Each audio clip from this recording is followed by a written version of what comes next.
Hi, what's happening, y'all? It's your boy Rico from RicoScores, and today we're going to be very busy. This is going to be the first of probably 3 videos, at the very least 2. This video, we're talking about how the Washington Commanders also plan to interview Texans defensive coordinator Bobby Slowik, Ravens defensive coordinator Mike Macdonald, and Cowboys defensive coordinator Dan Quinn. And of course, you know me, it's Rico of RicoScores. We got to dive into the good and the bad of potentially hiring any of those guys as our next head coach. Also, I see a lot of people out there are very confused about these interviewing rules as far as when we can interview certain guys that aren't in the playoffs, guys that are in the playoffs, wild card, all of that type of stuff. So I went ahead and did my own research on that, and I'm here to present that to y'all because I saw a lot of people not fully understanding what was going on with that. I didn't even exactly understand it at first, and so I was like, man, I gotta find the answer. And again, the whole reason I started this YouTube channel, the literal logic behind me making videos was, well, I was curious about something. Why not tell everybody else what I was curious to find out about? And so that is literally the exact essence of this channel.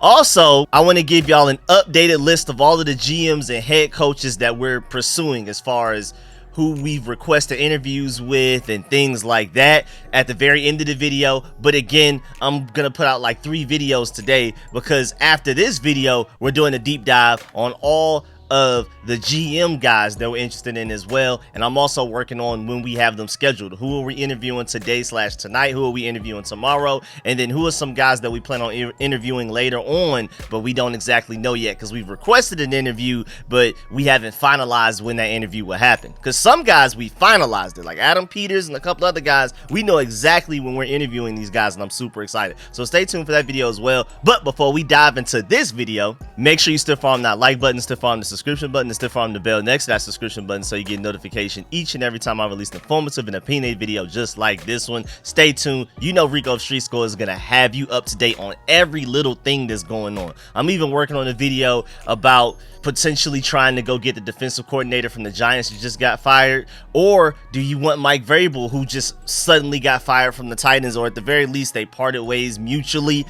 Do we want to dive into that? Why or why not? All of that type of stuff, man. I'm keeping y'all updated on any and everything going on with the Commanders. Again, it's to the point that I literally got to do about like 3 videos a day, maybe even more. So we'll see, man. Make sure y'all stay tuned. And again, appreciate all the support that y'all have been giving. Videos been going crazy. Much love, man. I'm trying to get to every comment and try to read and reply to as many as possible, but I can't. I'm trying my best though. But just to let you know, this video is about head coaches only. The next video will be about potential GMs and head of football operations only. And then after that, we'll talk fired coaches only, like Mike Vrabel and Winkle over there for the Giants that just got fired as their defensive coordinator, all of that stuff. So stay tuned. But let's talk about this video right now. Let's get it.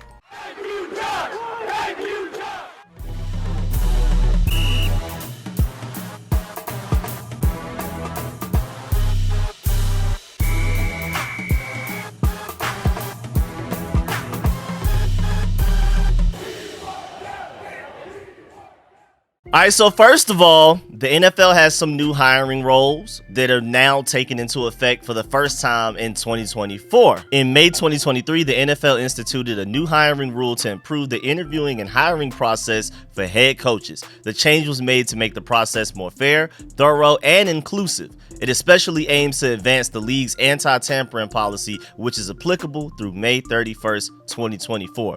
The resolution included 2 changes. The first change is that teams cannot interview a head coach candidate who is employed by another NFL team until the 3rd day after the conclusion of that team's Week 18 game. This primarily protects teams that did not qualify for the playoffs or teams that earned a first-round bye. For teams that play in the wild card rounds for the playoffs, coaches cannot be interviewed until the following Tuesday or Wednesday, depending on which day their game is played on, Saturday or Sunday. The second change states that no in-person interviews are permitted with candidates employed by other teams until after all wildcard games have ended. Before the end of the wildcard games, in-person interviews can only happen with candidates employed by the team hiring coach or candidates not currently employed by the NFL, which includes like a Jim Harbaugh for Michigan. He's not employed by the NFL. Maybe there's some ex-NFL head coaches that aren't working anywhere. They're just chilling at home on the couch with their families. According to Jonathan Jones of CBS Sports, the NFL even considered pushing back in-person head coaching interviews until after the divisional round of the playoffs, and the NFL owners later unanimously approved that proposal. That new rule will go into effect next cycle, not this one, so be aware of that happening. Another hiring rule that the NFL employs is the Rooney Rule, of course. The rule was instated in an effort to promote diverse leadership among NFL teams, giving all promising candidates an opportunity. As of 2022, the rule requires the NFL teams must conduct outside interviews with at least 2 diverse candidates from the Career Development Advisory Panel list or a diverse candidate not currently employed by the team. Teams must also conduct outside interviews with a minority candidate for vacant quarterback coach positions as well. The reason they emphasize quarterback coaching positions is because those guys seem to rise through the rankings quicker than anybody else. You're a great QB's coach. You're likely to get an offensive coordinator job quicker than other positional coaches. And then once you're that offensive coordinator, you're more likely to get a head coaching job compared to other jobs like a defensive coordinator or anything like that. So they're like, man, we got to start ground level. We got to start getting more minorities and people like that quarterback position jobs, because that seems to be the pipeline to becoming a head coach as quickly as possible. And that was kind of like maybe like a little sneak thing the teams were doing to exclude minorities in a way. I'm not here to dive into any of that, but that's just really interesting. I already know the Commanders are probably just going to go ahead and count Eric Bieniemy as one of their interviews, even though they're not going to take him seriously. I'm willing to bet so much money that we're not going to allow Eric Bieniemy to even truly interview, like an honest, for real, taking serious interview for our head coaching position. I'm willing to bet money he's not going to be our head coach. I'm willing to bet my life savings on the field on that one. So I'm pretty sure we're going to try to complete the Rooney Rule requirements by just going ahead and at least giving Eric Bieniemy an interview, and then maybe we'll actually take somebody else seriously, maybe like a Raheem Morris, who used to be with the Commanders, and he's the Rams defensive coordinator, and we are apparently interested in him. We've requested the interview and everything like that, like I reported yesterday. So that will probably be your 2 Rooney Rule guys for the Commanders, just to go ahead and give y'all a heads up. Now moving on to the most important parts of this video, the guys that we have already requested interviews with, and that includes starting with Texans offensive coordinator Bobby Slowik, one of my top candidates. Ben Johnson still my number 1. Mike Macdonald is definitely in my top 3, and Bobby Slowik is definitely in my top 3. I'm still not sure Bobby Slowik or Mike McDaniel, which one is number 2, number 3. I mean, my fault. Mike Macdonald. I keep saying Mike McDaniels. That's my fault. But either way, Bobby Slowik is in my top 3. And just like Raheem Morrison, this is a guy that's already been a part of the Burgundy and Gold coaching staff. Remember, we always see that graphic of the 2013 Redskins coaching staff that only won like 2, 3, 4 games, whatever it was, and you had Matt LaFleur, Mike McDaniels, Sean McVay, Bobby Slowik, along with another few people. I mean, Kyle Shanahan was somewhere around there, maybe like a little before, a little later. But either way, the fact that so many great coaches were in the building in such a short span of time, and we didn't achieve anything with them, and now they've gone to different places and have shown that they're all prodigies, all of them. It's crazy. So bring him on home and in that 2013 coaching staff curse that we had going on. Let's go ahead and put that to rest. But also, the interesting part about Bobby Slowik, if you want to look at it like this, let's be the Texans. How about that? Because we have some similar parallels to them before their success. Because they had the number 2 overall pick last year. We have the number 2 overall pick this year. If you make the right hires coaching staff wise, and there won't be parallels there, because if you hire Bobby Slowik, he'll be the head coach, not the offensive coordinator. And the Texans have a defensive minded head coach with Bobby Slowik as offensive coordinator. So that's the difference. But it would be nice to go from picking number 2 overall, getting your franchise quarterback, and then winning the division and going to the playoffs. That's the parallel right there where I'm saying be the Texans. I feel like we can literally do just that, man. Let's go ahead. I mean, look at what the 49ers did with their number 2 overall pick after getting Nick Bosa. I mean, we wouldn't take a defensive end, we would take a quarterback, and look how great they've been since. And that's why Adam Peters is so big, which I'm going to talk about in the video after this one. But man, I'm telling you, he looks like the next great young offensive mind. I mean, look how fast he got to where he got. Again, when you're like a quarterback's coach, you can rise through the ranks very quickly. But Bobby Slowik, 36 years old, very young. And again, one of those young prodigies like the Sean McVays, the Mike Macdonalds, the Ben Johnsons, the Kyle Shanahans. He's one of them. It really looks like he's one of them. He began his coaching career as a defensive assistant with the Commanders from 2011 to 2013. From there, he was later hired as the 49ers defensive quality control coach from 2017 to 2018. So again, he's coming from the defensive side. He's not even doing the whole quarterback, offensive coordinator, head coach thing like seems to be the blueprint for the be the way to raise through the ranks the highest. So that's why this is very impressive, because this guy's coming from the defensive side. He went from doing all this defensive stuff to becoming the offensive assistant for the 49ers from 2019 through 2020, and then they promoted him to offensive pass game specialist in 2021. Just like that boy Bevel over there for the Miami Dolphins, which a lot of people are really trying to get from Mike McDaniels, but people haven't been able to pry him away from there. From there, the Texans hired Slowik as the offensive coordinator in the 2023 season, and then the Texans offense took off from there. After drafting CJ Stroud and appointing Bobby Slowik as the offensive coordinator, them boys put in work.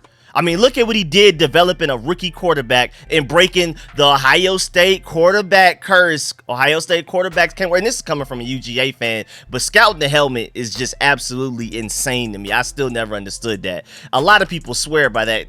You know, you can't draft a certain player from a certain team at a certain position group because they never work and things like that. I understand certain ways, like, yeah, Ohio State runs an offense that's not very pro ready, and it's a big adjustment going from Ohio State with your receivers always open to the NFL. I can see that, but to just to flat out say black and white, if it's an Ohio State quarterback, they're never going to work out. That has to stop. But again, they went from the number 2 overall pick to the division winner in 1 year. And I feel like Bobby Slowik had a big reason for that. A lot of responsibility, takes a lot of credit for that. I mean, there are a lot of different reasons why they succeeded. They did a lot of things great top to bottom. But I feel like Bobby Slowik was a big spark for that, and I don't think they make the playoffs without him. Even as great as CJ Stroud has been, I'm not even sure if CJ Stroud develops into the guy that he does. And even on top of all of that, CJ Stroud missed a couple of games and is still probably more than likely going to win Offensive Rookie of the Year. And look at their overall offensive stats and rankings. And before we even look at it, I'm not even taking anything away from Tank Dell, who's on IR. He's been on IR for a while. And Nico Collins, who has stepped up big time since Tank Dell's been gone. And he had a great season overall even before Tank Dell got hurt. But I don't think anybody thought that was a top 10 receiving core coming into the season. And some people may even still argue that they're not. So I give Slowik a lot of credit for that as well, and keeping this offense going even while Stroud was out. So I'm telling you, man, I think Nico Collins, Tank Dell, and CJ Stroud look as great as they do, not only because they're great players, but I feel like Bobby Slowik is a big part of that. And I would be curious to see if they regress any, if Bobby Slowik ends up getting a head coaching job elsewhere, and then the Texans have to go and find another offensive coordinator, which I'm going to keep talking about this. I'm going to keep bringing this up in a lot of different videos, a lot of different live streams when we do the call-in shows and things like that for y'all to voice y'all opinions. Stay tuned for that. But when you hire a defensive-minded head coach, and you can do that, you can succeed that way, but keep in mind, offensive coordinators, like I've been saying for different reasons, are typically the guys that teams are trying to steal away to become their next head coach. As a passing league, it seems like the best route to go is to go offensive-minded head coach. I mean, and there's so many success stories, especially with the younger guys lately. I mean, it just seems like offensive-minded coaches just have an advantage over defensive-minded coaches because the NFL is literally a passing league. Again, I'm going to keep saying it, man. Offense leads to points, points lead to views, views lead to money. The NFL literally wants offense to win. They don't want it to be just completely ugly and lump-sided, but they clearly lean towards offense. So that's one of the many reasons why teams typically try to take offensive coordinators from other teams to make them your head coach. So if you hire a defensive-minded head coach, just be aware of the fact that you're not only going to have to hit on offensive coordinator right now if you're the Commanders, but you're going to have to do it again and again, because you get the next great offensive coordinator. He's probably on the way out the building very soon, and now you got to find the next one. And then he's probably on the way out. You got to find the next one. So, just keep that in mind. It just feels easier to hire an offensive-minded head coach. That way, what are teams even offering him that would make him want to leave his current position where he is for the Commanders, for example, and make a lateral move to another team, rather than if he's an offensive coordinator under defensive-minded head coach, teams can be like, we'll give you more money, we'll give you more power, we'll give you more control, this will be your team. And who doesn't want that? If you're a genius, especially like a Bobby Slowik, who is, again, only 36 years old. The potential of being a head coach somewhere else, and I'm just using him as an example, by the time you're 37 and you're running your whole team, I mean, with the GM above you, of course, but you're running the show. I mean, come on, dog. To be that next great mind, that looks like Hall of Fame on the way. And then, again, like I talked about, I wanted to take a look at some Houston Texans stats. Again, with CJ Stroud missing a couple of games, with them not having the most star-studded receiving core, but one of the most productive receiving cores. And again, that difference right there, I give Bobby Slowik a lot of credit for that. The run game is potent as well. They are 13th in points per game. Again, CJ Stroud missed a couple of games, and he's also a rookie. Let's not forget that. You know, rookie quarterbacks tend to struggle at the NFL level, and then he's an Ohio State guy. You know, I don't care about none of that. Yards per game, they were 12th. Points per play, they were 15th. Yards per play, they were 13th. And then they were also 16th in red zone scoring and 15th in touchdowns per game. See this? That's still a great job. But there's a difference between Bobby Slowik and Ben Johnson, and that's why Ben Johnson's still my number one guy, because their offensive rankings are on a whole different level, like top 5 level. Bobby Slowik's are great, and it would be a huge improvement from what we just had last year with Eric Bieniemy and what we had before that with Scott Turner and even going back to Jay Gruden.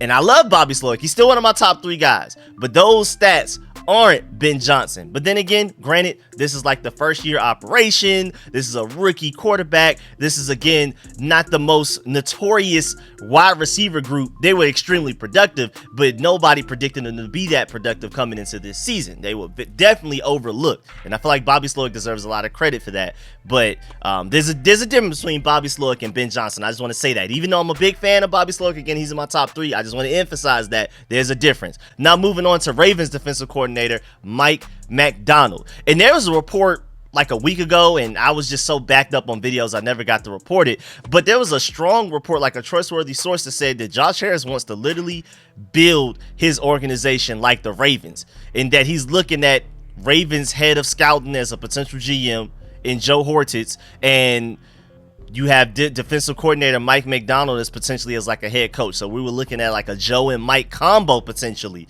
It may be looking into Todd Monken as well as your offensive coordinator, because Mike Macdonald, if he's your head coach, you still need an offensive coordinator. Will he be able to bring Todd Monken with him? Well, before we dive into all of that, it's already been reported the Commanders are expected to be targeting Ravens head of scouting Joe Hortiz and defensive coordinator Mike Macdonald to be their next GM and head coach pairing. It's not going to be a retread according to long-term league executives. So this is like a rumor that's going around that people that have talked to Josh Harris is very interested in that situation. And I think that's pretty cool, man. I really, really do. I mean, if we bring over Joe from the Ravens, which we have not interviewed yet, just to go ahead and give you that update.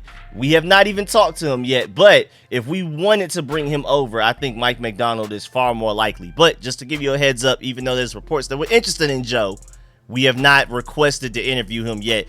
With the long list of guys that we already have, like 7 guys, he's not one of them. But, man, I'm just letting you know, look at the defense that Michigan has this year. Mike Macdonald has a lot to do with that. Because Jim Harbaugh, I mean, the reason I call him a defensive-minded head coach is because he's kind of like that hard-nosed culture guy. He feels like a defensive-minded head coach, even though he's like a quarterback, more offense-minded, technically, like as far as X's and O's goes. But he feels like a defensive-minded culture guy. But either way, Mike Macdonald has a lot to do with why that Michigan defense looks as great as it does right now. And then, of course, he's completely running the show for the defense of the Baltimore Ravens right now. And they have the best defense in the NFL, you can argue, between them and the 49ers. And when they played each other, the Ravens defense looked better. The 49ers may have more all-pros. They may be more top-heavy. But when it comes to not having any weaknesses at any level and developing guys, scouting the right guys, the Ravens are second to none. Matter of fact, the Ravens are the first team in the modern NFL history to finish the season leading the league in all 3 of these stats: scoring defense and 16.5 points per game allowed, sacks with 60, and takeaways with 31. 31 takeaways. This is the first time in modern NFL history that a defense has ever done that. Mike Macdonald gets a lot of credit for that. And again, for the reasons I've already stated, while I would prefer an offensive-minded head coach, Mike Macdonald breaks that rule. If you get a chance to get Mike Macdonald with the defense that he has going on right now, with the ability to scout players, develop players, and then scheme them and put them in the right positions, you just can't miss with that, man. And matter of fact, let's look at the Baltimore Ravens defensive rankings and stats at the end of the season, just like how we did with Bobby Slowik's offense for the Texans. Let's do that with Mike Macdonald's Baltimore defense. Well, they're number one again in points per game allowed, like I just said. They're sixth in yards allowed per game. They're first in opponents' points per play allowed. They're third in opponents' yards per play, with 4.6. They're seventh in third down conversion allowed. They're second in fourth down conversion allowed, and second in opponent red zone scoring percentage touchdown allowed. And then they're number one in opponent touchdowns per game, only allowing 1.5 touchdowns a game in a season. Is crazy. In a passing league like this team, if they somehow had this team with this coaching staff like 20 years ago, they would have gone down in history as one of the best defenses of all time, because I feel like you have to take into account what everything I just said as far as why you prefer an offensive-minded head coach and why the NFL leans towards offense instead of defense and all of that type of stuff. The fact that Mike Macdonald is doing those things in this NFL, in this current modern NFL, where passing is literally the advantage. Great offense is always going to beat great defense. At least it should be. A great quarterback making a great throw to a great receiver making a great catch is always going to beat a great DB. That's just the way the NFL is set up, the way the rules are set up. We're protecting the quarterback, we're protecting the receivers before we protect anybody else. And the fact that Mike Macdonald is putting up those type of stats, being that dominant in this current NFL right now, is extremely impressive, y'all. I don't think people are understanding and looking at it like that. You may look at the stats and be like, oh yeah, that's great, but I think y'all need to look at it through the lens of what era of NFL football he's doing this in. If this were like 30 years ago, this man would have had the best defense in the NFL, probably by far, with what he's doing right now. This man's working magic right now. He's doing wonders. And also, I want to acknowledge the fact that the Ravens have 7 Pro Bowlers, including 4 first-timers. You have Lamar Jackson, my dog, linebacker Roquan Smith, my boy, safety Kyle Hamilton, because he's from Atlanta. I've been rooting for him since high school. I'm still disappointed that we let Notre Dame take him out of the state of Georgia. Defensive tackle Justin Madubuike, center Tyler Linderbaum, linebacker Patrick Queen, and kicker Justin Tucker.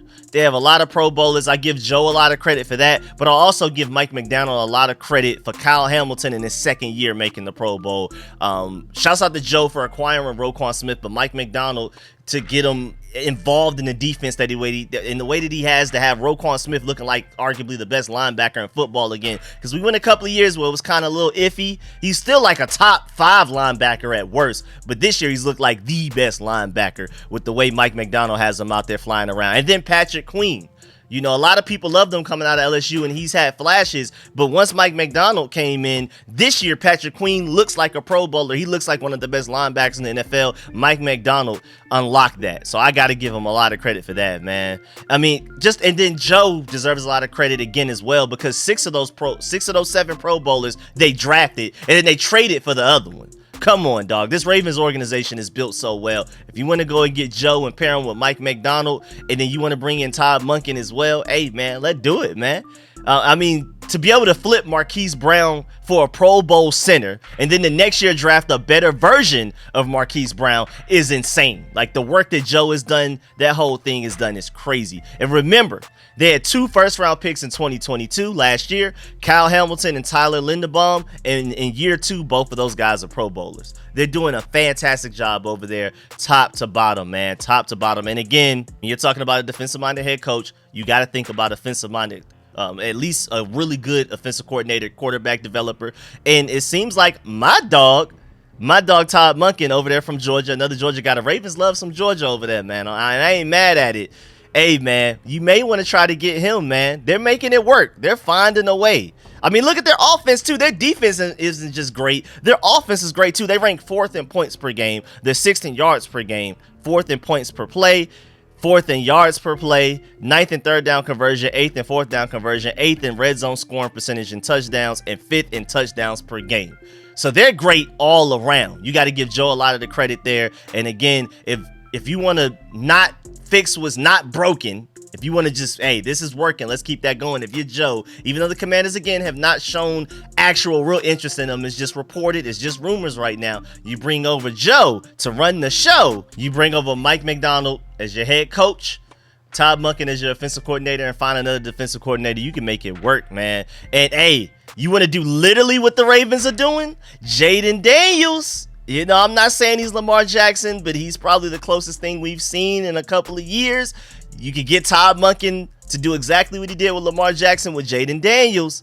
You never know, man. The Ravens are clicking on all cylinders right now. They're the best team in the NFL because their offense is top 5 and their defense is literally the best in the NFL. If you want to do that again, bring over everybody the Ravens got. I mean, I'm willing to hire anybody. I'm willing to hire the water boy from the Ravens if that's what it's take. Give us some of that greatness, man. Let's steal some of that. This is a copycat league. What they're doing works. Let's steal it from them and do that as well, man, and see how they survive. That's not our problem, though. We may also go and look at some of their 2024 free agents. If we really were to take a look at Mike Macdonald, and I mean, Todd Monken and Jayden Daniels are a far stretch, but it's just fun to dream, fun to imagine, especially with us having a second overall pick. I don't think we're going to take Jayden Daniels that high. I mean, maybe if we had the third or something. But Mike Macdonald is a real thing. And again, the Joe interest is reported, but nothing confirmed. We haven't requested to interview him yet. Maybe he's not even willing to do it. Maybe he wants to stay with the Ravens. We'll see. But you have Gus Edwards out there if you want to potentially bring him in at running back if we don't re-sign Antonio Gibson. You have Patrick Queen, of course, at inside linebacker. Right now, his market value is looking like $18.5 million according to Spot Track. You have J.K. Dobbins at running back if you may want to do that. He's an unrestricted free agent. And then Justin Madubuike, defensive tackle. Maybe you want to get him. His market value, according to Spot Track right now, is at $20.3 million per year. That's a lot. But the best way to bring over some Ravens free agents, the best way to copy them is to bring over their GM, their head of football operations, and their defensive coordinator that could be our head coach, and their offensive coordinator to be our offensive coordinator there as well. Now, moving on, I feel like I've probably talked about the Ravens too long, but that was just fun because, again, I was already working on the video for that like over a week ago, and then after we confirmed that we're requesting to interview Mike Macdonald, I felt like that had to be done. We had to go ahead and do that dive and include, we had to go ahead and throw Joe in there, even though this is a head coaching video. Now, also, the Commanders have requested to interview defensive coordinator Dan Quinn. And let me just go ahead and get this out the way. I love him as a defensive coordinator, but I do not like him as a head coach, man. He was bad for the Falcons. Trust me, as a native to Atlanta and a full-time Falcons hater, like employee of the month level Falcons hater, I loved everything he did for the Falcons and how he set them back a few years and things like that. He was not good as a head coach for them, and I do not want to bring that over to the Commanders. But as a defensive coordinator, that boy is different. He took Micah Parsons, who I was willing to trade up for to get in that draft. I wanted Micah Parsons so bad. I tried to tell people Micah Parsons was different. And then he took that talent and then found the perfect role for him. Literally had him reach his ceiling, and if anything, even exceed that ceiling that a lot of people expected from him. So, and the Cowboys defense is no joke as well, man. Them guys are balling, man. Even with all of the injuries they've had and the really good offenses they've played this season, they're 5th in opponents' points per game allowed. They're 5th in opponents' yards per game allowed. They're 9th in opponents' points per play allowed and 9th in opponents' yards per play. And then they're 14th in third down conversion and 9th in opponents' touchdowns per game, allowing 2.1. That boy is a great defensive coordinator. But head coach, I'm not really feeling that, man. So we can go ahead and just slide right through the Dan Quinn situation. I wanted to announce that. I wanted to give y'all my opinion on it, but I'm not doing a deep dive on Dan Quinn because I don't really want him as a head coach. The other two guys, Bobby Slowik, Mike Macdonald, yes, please. One or the other, I'm happy for the reasons I've already stated. But Dan Quinn, heck, again, as an avid Falcons hater, I just love to see them lose, man. But at the same time, I'm such a Falcons hater, I want them to never succeed. So I wanted them to win just enough to have a later round draft pick, like somewhere in the middle, but not have like a top 5 draft pick. I want them to be perpetually average. That's the worst thing you can wish on your enemy, to be perpetually average, which is what we've done basically my entire life as being a Commanders fan. That's why I hate it. I prefer to be terrible and then be great rather than being perpetually average. I wish perpetually average on the Falcons. That's the worst thing you could be. Never be good enough to accomplish anything and never be bad enough to get a good enough draft pick to get some elite players. I mean, of course, you can find elite players throughout the draft, but you get the point. So either way, Really happy with the job that Dan Quinn did for the Falcons, man. And I mean, I'm not even sure if it was much better than what Arthur Smith just did to get fired from the Falcons either, man. So I'm super excited about the Falcons getting set back even further, still going on their head coaching search. Hopefully they don't hire any of these guys that we're interested in. Maybe they go bring Dan Quinn back. That would be perfect for me. Now, moving on, the updated head coaching list for the Commanders right now is Detroit offensive coordinator Ben Johnson, Detroit defensive coordinator Aaron Glenn, Houston defensive coordinator Bobby Slowik, Baltimore defensive coordinator Mike Macdonald, Dallas defensive coordinator Dan Quinn, Rams defensive coordinator Raheem Morris, Baltimore assistant head coach defensive line coach Anthony Weaver, and Michigan head coach Jim Harbaugh. That's 5 defensive and 3 offensive. Something very noteworthy. But the only ones that we have confirmed interview requests with are all of the guys I just named minus Jim Harbaugh. So that's Ben Johnson, Mike Macdonald, Dan Quinn, Raheem Morris, Bobby Slowik, Anthony Weaver, and Aaron Glenn. We have confirmed coaching interview requests. Now, I don't exactly know when we're interviewing these guys. We may not find that out until after we already hire the GM and Football Ops, which again is the video I'm working on immediately after this one. Like, I'm about to edit this, get this one out, and then I'm working on the GM one because we literally have those scheduled. We know exactly when and where we're interviewing some of those guys. None of these head coach potential candidates, we know when we're interviewing them yet, because Josh Harris has already said we're getting the head of football operations / GM or whatever that situation is going to be before we even think about who we're hiring a head coach technically, because that guy's going to hire the head coach. We brought in Bob Myers and Rick Spielman and all of those guys to come help advise who we choose for the GM, head of football operations, and things like that. And then that guy, when he gets hired, basically is going to run the show, at the very least have the most say-so in who we hire as head coach. Also, I want to point out the fact that every head coach candidate that we are potentially reached out to, at the very least, and we have requested the interview. I mean, they could deny the request. They could end up just not even wanting to do an interview. Hopefully we get to interview all of these guys. But I want y'all to notice that all of these guys on this list are playoff team coordinators right now, whether they're offensive coordinator, defensive coordinator, whatever. They are all in the playoffs, all 7 of those guys. And then if you also want to add Jim Harbaugh, who just won a national championship for Michigan, all of these guys have great pedigree. All of these guys played meaningful football in January. I think that's really interesting because we haven't done that in a long time. It would be nice to play some meaningful football in January. Yes, sir. Again, that 7-9 season where we won a division and Ron Rivera's first year does not count. Do not count that. I'm never counting that. But yeah, man, that's the end of this video. Please get in the comment section. Let me know how you feel about everything discussed in this video. Please stiff arm that like button, stiff arm the subscription button, and stiff arm the bell next to that subscription button so you get notification each and every time I release an informative and opinionated video just like this one. And again, a big heads up. This is the head coaching video, even though I threw Joel in there, but he's part of the Ravens package potentially. There was a rumor interest in him and Mike Macdonald, so that's the only reason I threw him in there. This was the head coaching one, giving y'all an update on that and giving y'all the updated list of everybody that we're interested in. Immediately after this, I'm going straight to the GM video. About to record it, edit, get that one out as well. So stay tuned for that. Make sure you hit the bell next to the subscription button so you get a notification as soon as I release that video as well. Then I'll probably go ahead and knock out the Mike Vrabel video after that one. So stay tuned, man. Make sure y'all get in the comment section. Let me know how you feel about everything. Of course, I'm doing my best to try to read and reply to everybody, but as you can see, I'm super busy doing all of this research. I don't want to just bring up, oh, hey, the Commanders are interested in this guy. I want to do a deep dive into why we should get that guy and why we shouldn't. So that's why it takes me really long to do these videos. So I appreciate y'all patience, but we got work to do. I'm gonna catch y'all later with the next video. I'm out.